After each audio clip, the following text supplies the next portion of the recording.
বিক্ষোভে উত্তাল রাজপথের এই দৃশ্যটি খোদ ইসরায়েলের রাজধানী তেল আবিবের। স্লোগান আর ব্যানারের মূলমন্ত্র প্রধানমন্ত্রী বেনিয়ামিন নেতানিয়াহুর পদত্যাগ। এমন এক নৃশংস নেতা যার হাত লাখো ফিলিস্তিনির রক্তে রঞ্জিত। বিক্ষুব্ধদের অভিযোগ, নানা কৌশলে যুদ্ধবিরতি চুক্তি থেকে দূরত্ব বাড়িয়ে গাজায় প্রায় বছরব্যাপী হামলা অব্যাহত রেখে জিম্মি ইসরায়েলিদের জীবিত ফেরতের রাস্তা বন্ধ করে দিচ্ছেন নেতানিয়াহু।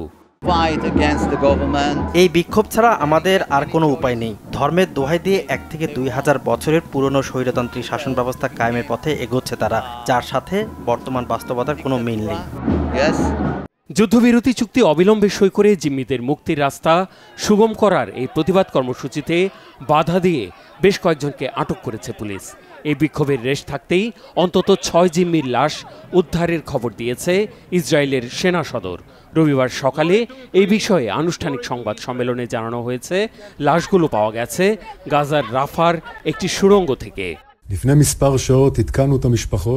প্রাথমিক ধারণার ভিত্তিতে বোঝা গেছে আমাদের সেনারা ঘটনাস্থলে যাওয়ার কিছুক্ষণ আগে হামাস তাদের খুব নির্মমভাবে হত্যা করেছে।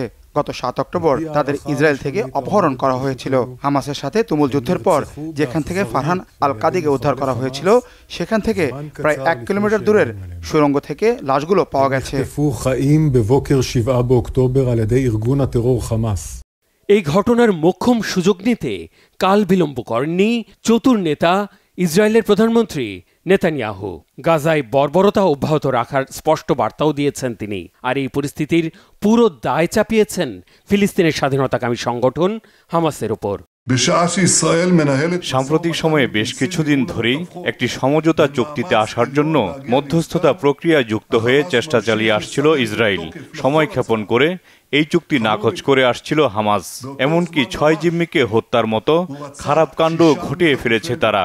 এর মাধ্যমে বুঝে নিতে হবে যে তারা সমঝোতা চায় না। 24 থেকে 40 বছর বয়সী 6 জনের মধ্যে 23 বছর বয়সী গোলবার্গ পলিন যুক্তরাষ্ট্র ও ইসরায়েলের দ্বৈত নাগরিক। চরম ক্ষুব্ধ প্রতিক্রিয়া দিয়েছেন মার্কিন প্রেসিডেন্ট জো বাইডেন। হোয়াইট হাউসের বিবৃতিতে বাইডেন বলেছেন, মার্কিন নাগরিক হত্যার খবরে তিনি বিধ্বস্ত ও বিক্ষুব্ধ। হামাসকে চরম মূল্য দিতে হবে বলে হুঁশিয়ার করলেও যুদ্ধবিরতি নিয়ে ইসরায়েলের টালবাহানা আর ফিলিস্তিনের গণহারে হত্যার প্রসঙ্গই ছিল না ওই বিবৃতিতে। জিম্মিদের লাশ উদ্ধারের খবর ইসরায়েল এমন এক সময় আনলো যখন রবিবার থেকে 3 দিনের পোলিও টিকাদান কর্মসূচি শুরু হয়েছে গাজায়। টিকাদানের সময় হামলা বন্ধে আগাম আশ্বাস দিলেও ভরসা রাখতে পারছেন না টিকাগ্রহীতা শিশুদের অভিভাবক আর স্বাস্থ্যকর্মীরা। শনিবার রাত থেকে রবিবার সকাল পর্যন্ত দখলদার বাহিনীর মুহুর্মুহু গোলায় ঝাঁঝরা হয়েছে গাজার বিভিন্ন অঞ্চলের বেসামরিক বসতি।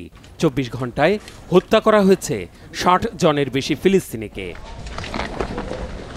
গাজায় টানা 11 মাস ব্যাপী বর্বর হত্যাযজ্ঞ চলাকালে মতান্তরে নীরব ভূমিকায় থাকা ফিলিস্তিন ভূখণ্ডের অপর প্রান্ত পশ্চিম তীরে ইসরায়েলি বাহিনীর সমন্বিত অভিযান থামেনি।